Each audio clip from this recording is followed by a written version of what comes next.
in Tuscaloosa, Alabama, there is an ongoing quarterback battle between Ty Simpson and Jalen Milroe. We, of course, got to see Milroe a little bit last year. Ty Simpson, a higher recruiting profile.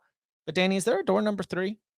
Is there a door number 3 for the Alabama Crimson Tide? Because, listen, chat room bud, the message boards, 24/7 sports, things are spicy right now when it comes to the Alabama quarterback position.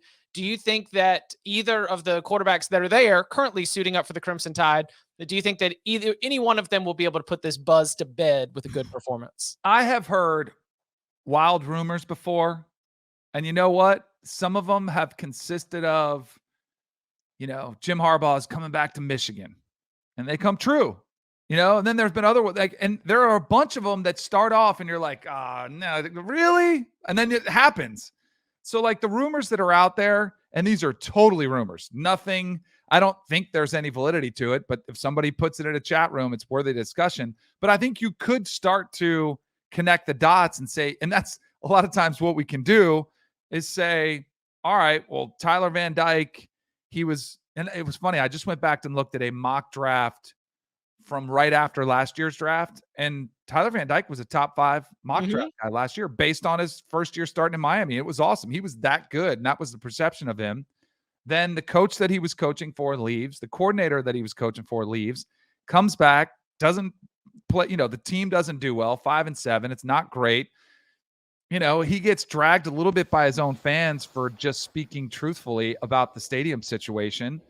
I'm sure that's in the back of his mind. So, and there's still a lot of question marks. Another coordinator's fired, so he's on his 3rd coordinator. And then, I think Tyler Van Dyke, if the right situation unfolded, he'd be willing to listen. I think he'd be crazy not to. And then if you go to the Alabama side of things, you're like, Jalen Milroe, we saw a little bit of him. Right. I don't know if any of us believe that he's the right guy to run in Tommy Rees's system. And then you got Ty Simpson, who hasn't played a lick, and you're like, all right, if that competition isn't going well, they wanted Drake May really bad, right? We all know that. Well, who's another name that's out there that potentially may not be happy? It makes a lot of sense. So I think it kind of feels like maybe it's speculation that you could connect the dots, but in this environment, absolutely nothing would shock me. Tyler Van Dyke. If you were advising Tyler Van Dyke, wouldn't you tell him, hello, they've had 3 straight quarterbacks drafted in the first round.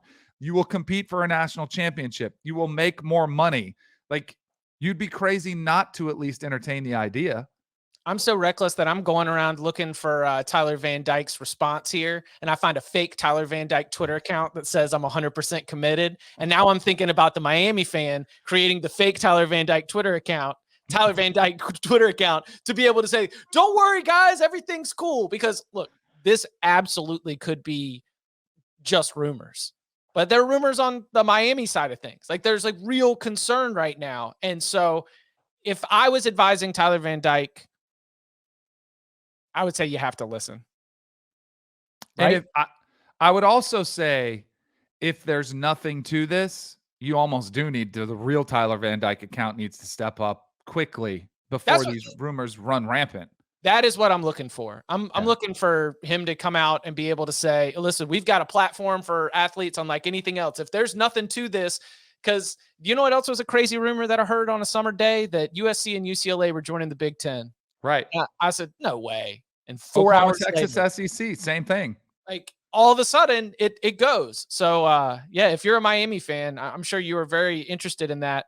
And then for Alabama, now it stinks for these quarterbacks, honestly. Because if Tyler Van Dyke stays at Miami, you're going to feel unsatisfied or not as excited for your quarterback play heading into the season. That was why I also thought about this. If one of the two of them plays awesome in the 8A game, then at least as a fan, you could be like, all right, whether we get TVD or not, at least we know we've got this. And because to your point, Simpson, man, 5-star player, but we haven't seen anything. And so for him to come out and play well, I think would be really, really nice, at least from the Alabama fan perspective. Oh, if this rumor is not put to bed and they struggle, it'll get even louder. It absolutely will. And I do think, clearly, if you're Alabama, you can afford you could even sell these guys on, hey, we're just looking for depth. We just want, like what happens if. But I do think the fact that they were clamoring for Drake May does show you that maybe because they've seen both of these guys a lot. They've had them on the team, like they know what their skill set is. There's always an advantage to bring in somebody who has more experience, who you've seen do it on the big stage. Like Drake May obviously had a full season. Tyler Van Dyke, if you go back and watch 2 years ago, you can picture yourself like, yeah, we could win with that guy. So like it does make sense.